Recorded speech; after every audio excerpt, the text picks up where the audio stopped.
My ex demanded I pay for our son's college because you make more money. I said no, he chose his affair partner over our family. Now his new wife is furious because her kid's college fund is gone. My ex-husband texted me at 9 p.m. last night asking if we could discuss our son's future, and when I called him back he actually had the nerve to say I should pay for Jake's entire college tuition because I make more money than him now. I hung up on him. Then he sent me a long text about how we both love Jake and you've always been the responsible one with money and how it's only fair since my salary is almost double his. I screenshotted it and sent it to my best friend because I genuinely thought I was losing my mind. For context, Jake is 17 and starts college next fall. My ex, David, I'll call him that because typing my ex 100 times is exhausting, left me 5 years ago for his coworker. Not like an emotional affair that developed over time. He was screwing her in our bed while I was working night shifts as an ER nurse. I came home early one night because a surgery got cancelled and found them. She was wearing my robe. The divorce was brutal. He fought me on everything. I had to take out a loan to pay my lawyer because he drained our joint savings account the week before I filed. He told the mediator I was vindictive and trying to punish him for finding happiness. The judge wasn't impressed. I got the house, he got his precious Ashley, and we split custody of Jake. Here's the thing about my salary. 5 years ago when David left, I was working nights making decent money but nothing special.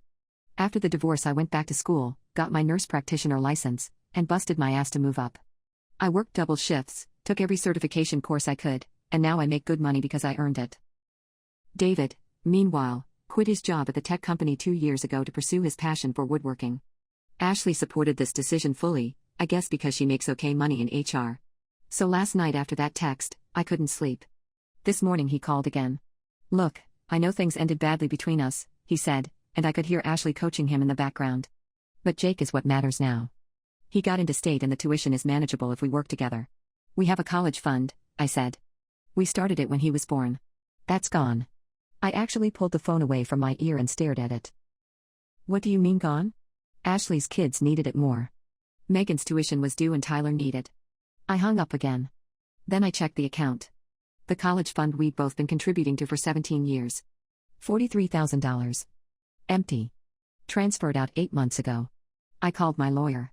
She said because it was a joint account opened before the divorce, technically he could access it, even though our divorce decree specified it was for Jake's education. We'd have to take him to court to get it back and there's no guarantee, especially if he spent it already. Jake doesn't know yet. He thinks everything is set for state. He's been working at the grocery store all year to save for his dorm stuff and books. I called David back 3 hours later. You stole from our son. I didn't steal anything. Ashley's kids are my kids too now. They're family. Megan had a full scholarship offer but she chose a better school and you used Jake's college fund to pay for her dream school instead of his state school. It's more complicated than that. Tyler needed a car for his job and Jake takes the bus to work. Silence. You made your choice, I said. You chose Ashley and her kids over Jake 5 years ago and you're still choosing them now. So here's what's going to happen. I will pay for Jake's college. All of it. Every cent. And you will tell him exactly what you did with his college fund, or I will. You're being unreasonable. We're supposed to co-parent and co-parenting is when both parents contribute. You contributed our son's future to your new stepdaughter's dream school and your stepson's car. I'll take it from here. He tried to argue but I hung up. Then Ashley called me from David's phone. You need to understand that blending a family is hard, she said, and her voice had this condescending tone like she was explaining basic math to a child. David is trying to be fair to all the kids and you're making this about your ego. His college fund is empty. My kids had needs too. Megan worked so hard for that scholarship and she deserved to choose her school. Tyler needed reliable transportation for his job. These were investments in their futures.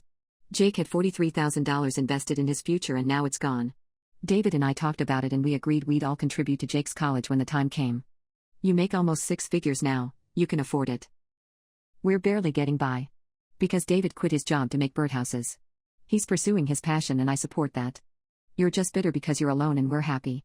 I actually laughed. You're calling me from my ex-husband's phone to defend stealing from my son because you're happy? We didn't steal anything. That money was in a joint account and David had every right. Tell Megan her college tuition came from her stepbrother's fund. Tell Tyler his car was Jake's freshman year dorm. See how happy that makes everyone? She hung up on me this time. This morning David texted me again. Long message about how I'm weaponizing money and punishing him for moving on and how Jake will resent me for turning this into a war. Then he said Ashley is devastated because her kids' college funds are empty now too since they used them for Megan's school and Tyler's car, and they were counting on splitting Jake's college costs to replenish those funds over time. Let me make sure I understand this correctly. They took Jake's college money.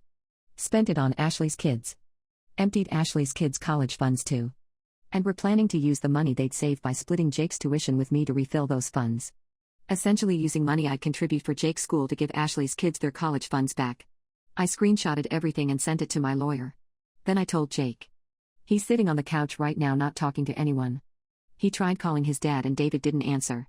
My best friend says I should have just paid for college and not made waves, that Jake didn't need to know about the money. My sister says I did the right thing because Jake deserves the truth. My mother says I'm being vindictive and using Jake as a weapon, which is rich coming from her, but that's another story. Ashley posted something on Facebook about toxic exes who can't accept blended families, and 3 of her friends commented with support. I haven't posted anything. I just paid Jake's deposit for state and sent him the confirmation email. David's calling again, but I'm not answering.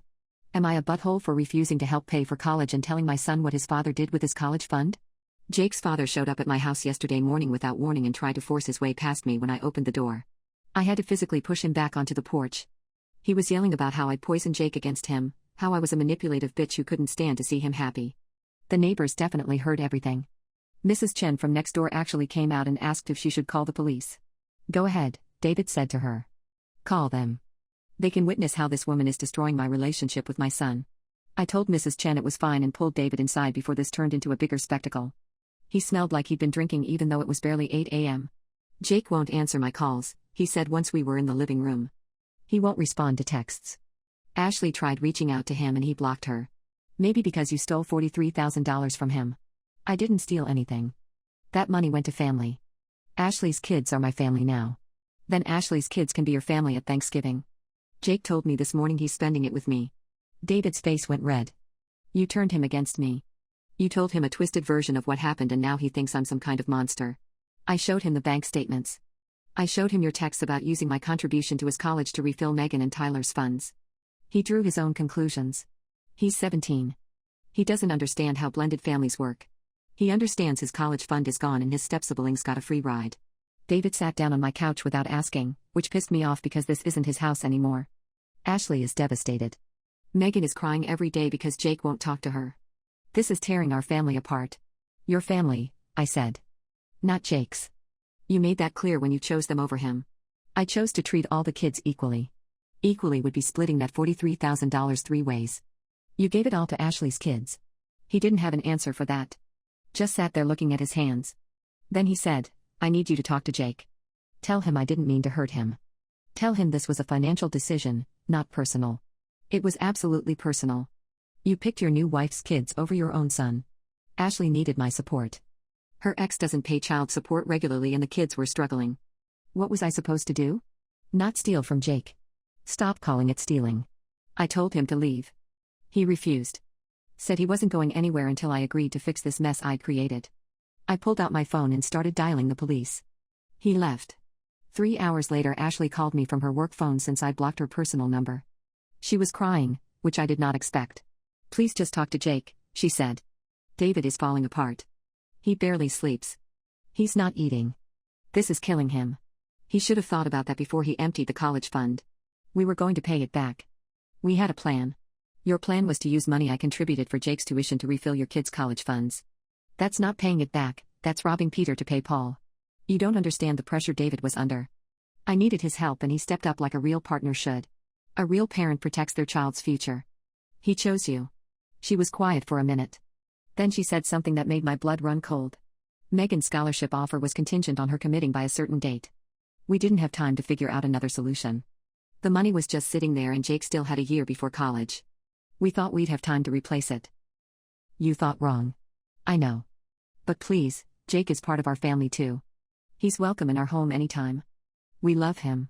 You spent his college fund. We made a mistake. Can't you just move past this for Jake's sake? He needs his father.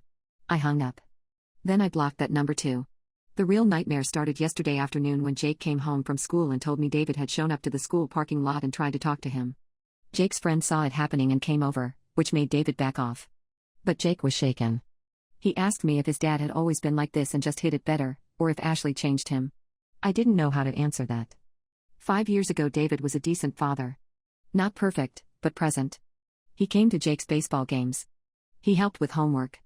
Then Ashley happened and suddenly everything shifted. Her kids needed him more. Her kids had harder lives. Her kids deserved support. Jake said something that broke my heart. Did he ever actually love me, or was I just practice for being a dad to Megan and Tyler? My lawyer called this morning. David's lawyer sent a letter threatening legal action if I continue to alienate Jake from his father. They're claiming I violated the custody agreement by telling Jake about the college fund without David present. Apparently there's some clause about discussing financial matters with Jake jointly. My lawyer says it's bullshit. Jake is 17, the money was his, and I have every right to tell him where it went. But David's lawyer is pushing hard. They want mediation. They want me to encourage Jake to reconcile with David.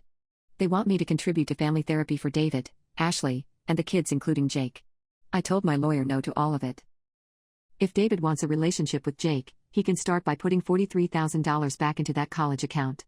Until then, he can deal with the consequences of his choices. Ashley posted on Facebook again last night.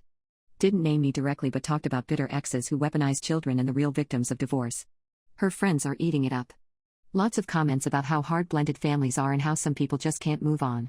My sister saw it and lost her mind.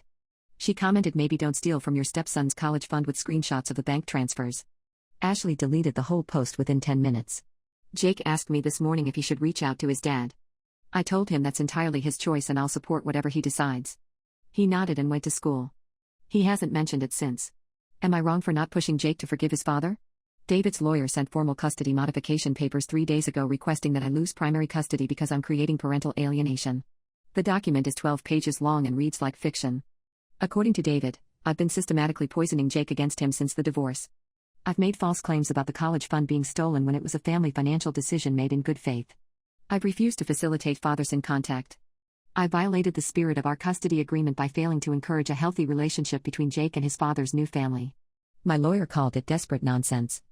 She also said we need to take it seriously because judges don't like parents who interfere with custody, even when the other parent is clearly in the wrong. Jake saw the papers on the kitchen counter before I could hide them. He read the whole thing standing there in his work uniform, still smelling like the grocery store. Then he looked at me and said, "He's actually trying to take me away from you because I won't forgive him?" I didn't know what to say. Jake just nodded slowly and went upstairs. 2 hours later he came back down with his laptop and showed me an email he'd written to his father. He asked if he should send it. The email was brutal. Every line was some variation of "you chose Ashley's kids over me and now you're facing the consequences." He ended it with "lose my number." I told him to sleep on it. He sent it anyway at 2 a.m. I know because David called me at 2:17 a.m. screaming that I turned his son into a vindictive stranger who didn't understand forgiveness or family. "He's your son," I said. "You did this to him. He's 17 years old and you're letting him throw away his relationship with his father over money. Over $43,000 that was supposed to be his future." David's voice cracked. "I can't lose him. I already lost you, I can't lose him too. You didn't lose me. You fucked your coworker in our bed and chose her over our family." He hung up. Ashley called me from a number I didn't recognize the next morning.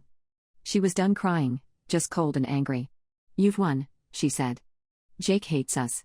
David is having panic attacks. Megan won't come out of her room because she feels guilty. Tyler asked if we're bad people. This is what you wanted, right? To destroy our family? I wanted my son's college fund to still exist. We were going to replace that money. We had a plan. Your plan was using my contributions to rebuild your kids' funds while Jake stayed empty. That's not a plan, that's a scam. You make 6 figures. You can afford to pay for Jake's school. We're struggling. David's woodworking business barely breaks even and I'm supporting 4 people on an HR salary. We needed that money more than you did." The audacity of that statement actually left me speechless for a second. "You needed Jake's college fund more than Jake needed his college fund," I said slowly. "That's your argument. We're a blended family. Resources get shared. If you'd ever tried to blend with us instead of staying bitter and alone, you'd understand that. Jake isn't part of your blend. He's David's son who you stole from. We didn't steal anything." Her voice went shrill. "That account had David's name on it and he made a decision for his family. You're just mad because you're not part of that family anymore. Neither is Jake apparently, since you spent his future on Megan's dream school and Tyler's car." She hung up. My sister came over that night with wine and takeout. She'd seen Ashley's latest Facebook post, a long thing about how blended families face unique challenges and how ex-spouses who can't move on make everything harder. No names, but the comments from Ashley's friends made it clear who she meant. "She's painting herself as the victim," my sister said. "Poor Ashley trying to blend her family while the bitter ex-wife sabotages everything. Let her. Jake knows the truth. Do you think David will actually push the custody thing? I didn't answer because I honestly didn't know. The David the first married wouldn't have. But that David also wouldn't have emptied his son's college fund for his stepkids. Yesterday Jake came home from school and told me he got called to the guidance counselor's office. Someone had contacted the school with concerns about his well-being at home. The counselor asked him questions about whether he felt safe, whether I was pressuring him to cut off his father, whether there was conflict at home affecting his grades. Jake told her everything. About the college fund, about David showing up at school, about the custody papers. The counselor apparently just sat there taking notes and then told Jake she was satisfied he was safe and doing well. 2 hours later David's lawyer called my lawyer claiming I'd coached Jake to lie to school officials. My lawyer told them to prove it or shut up. This morning I got an email from Megan. David and Ashley's email addresses were CC'd, so clearly they knew she was sending it. The email said she felt terrible about the college fund and didn't know the money was Jake's when her mom and David used it for her tuition. She said she tried to talk to them about paying it back but they kept saying it was complicated. She said she understood if Jake never forgave her but she wanted him to know she was sorry. It felt rehearsed. Like Ashley had written it and made her send it. But the guilt was probably real. Jake read it over my shoulder and said, "She's known for 8 months where that money came from and she's just now sorry?" He deleted it. David sent me a text last night saying we need to talk in person, just the two of us, no lawyers or spouses. He said he's willing to drop the custody modification if I agree to certain terms. He wouldn't say what terms over text. My lawyer said don't meet him alone. She said document everything and don't agree to anything without running it past her first. But part of me wants to hear what he has to say. Part of me wants to look him in the eye and ask him when exactly he stopped caring about Jake enough to steal from him.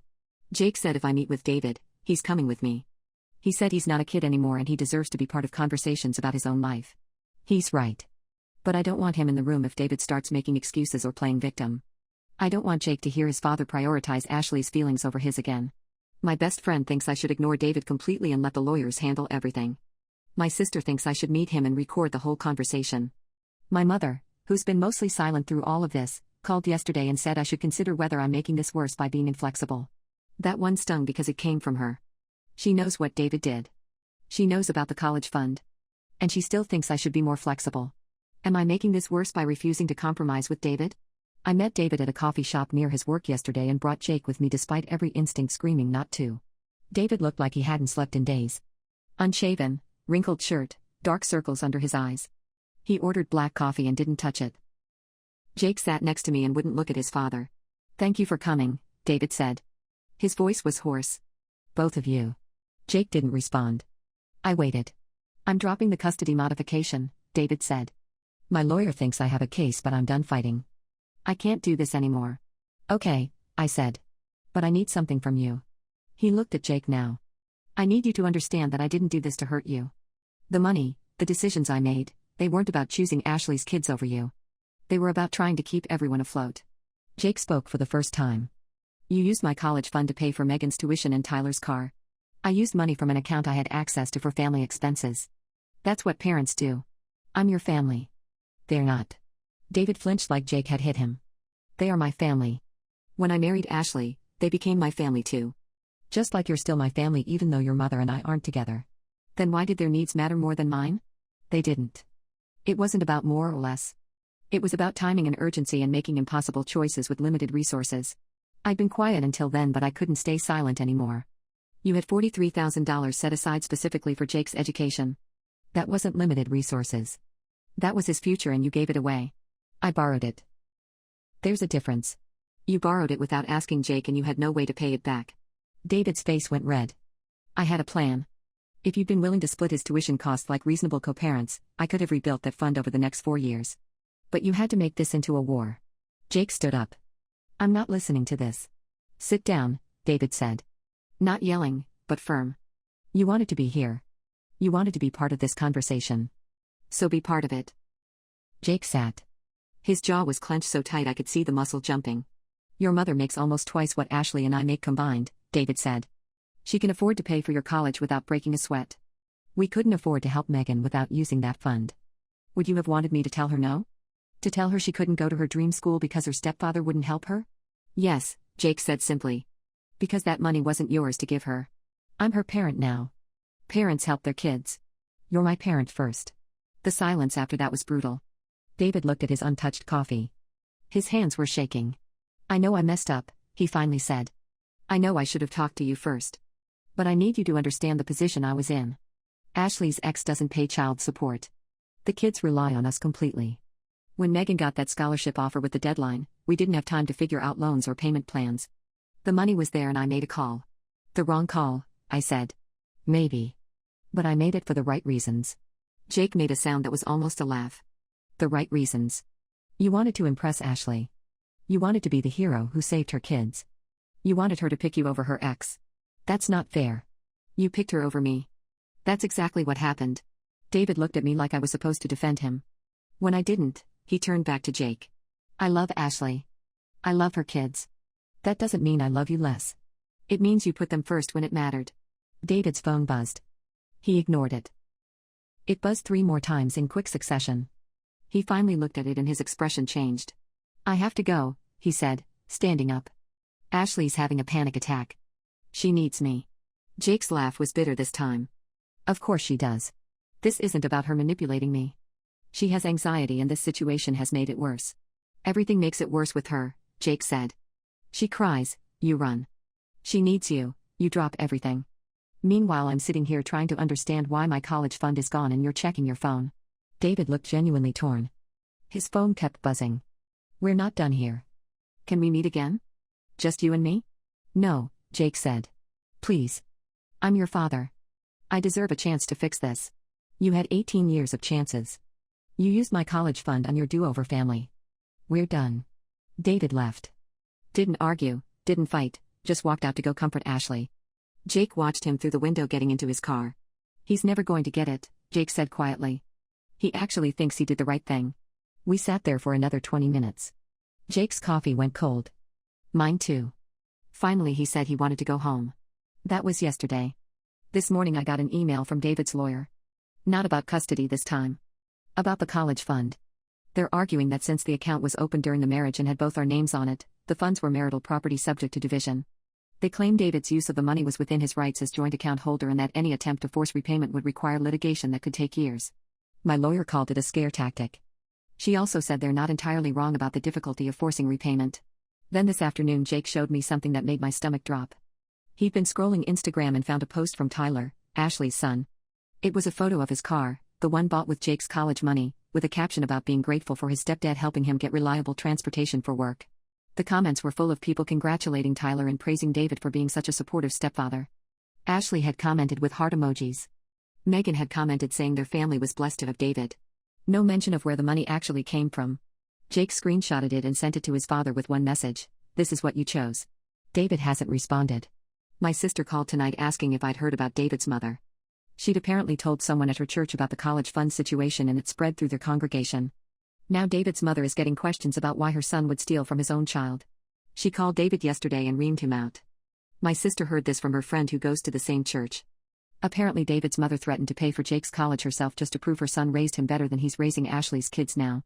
David called his mother back and told her to stay out of it. She told him he was a disappointment. They haven't spoken since. The family fractures keep spreading. David's brother apparently sided with his mother. Ashley's parents are defending David and Ashley on Facebook, posting vague things about how hard blended families are and how some people can't let go of the past. It's turning into this whole public thing that I never wanted. I just wanted Jake's college fund to exist. Jake starts college in 8 months.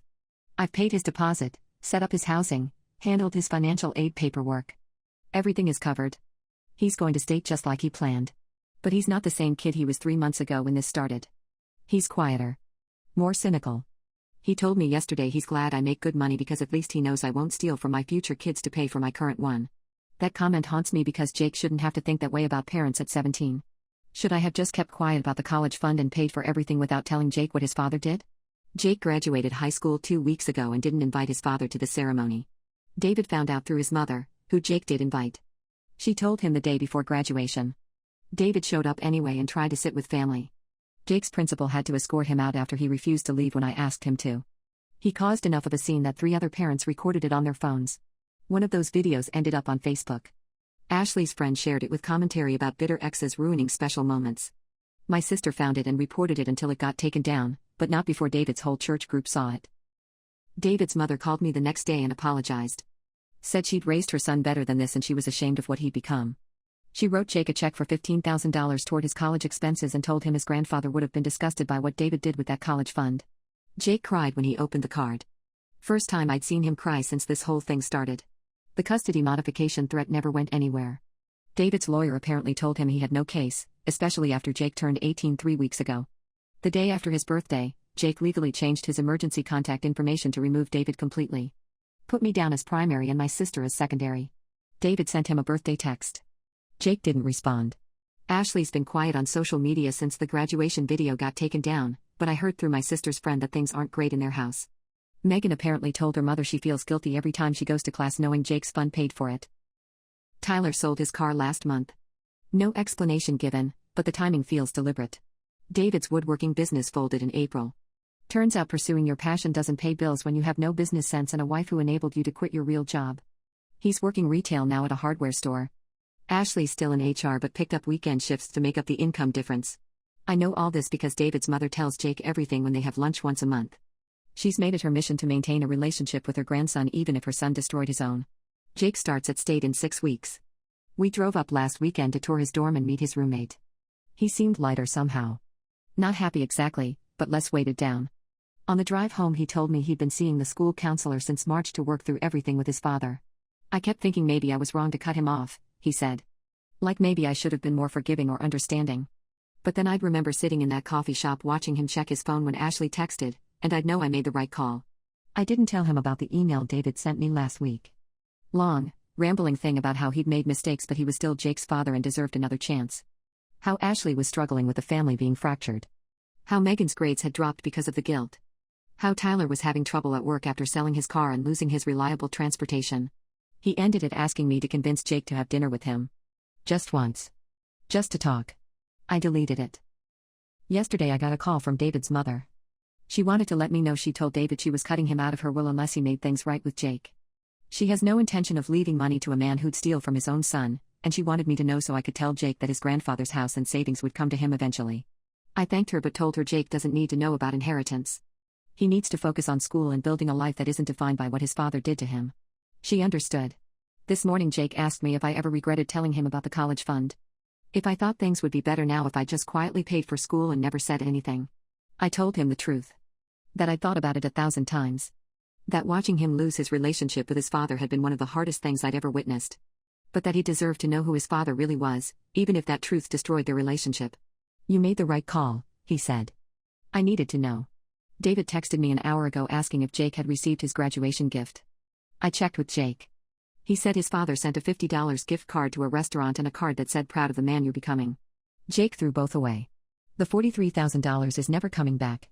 My lawyer confirmed that the legal battle to reclaim it would cost more than it's worth and take years we don't have. David got away with it in every legal sense. The account was joint, he had access, and proving it was meant exclusively for Jake's education is nearly impossible 5 years after the divorce. But he lost his son. He lost his mother's respect. He lost his church community support when that graduation video made the rounds.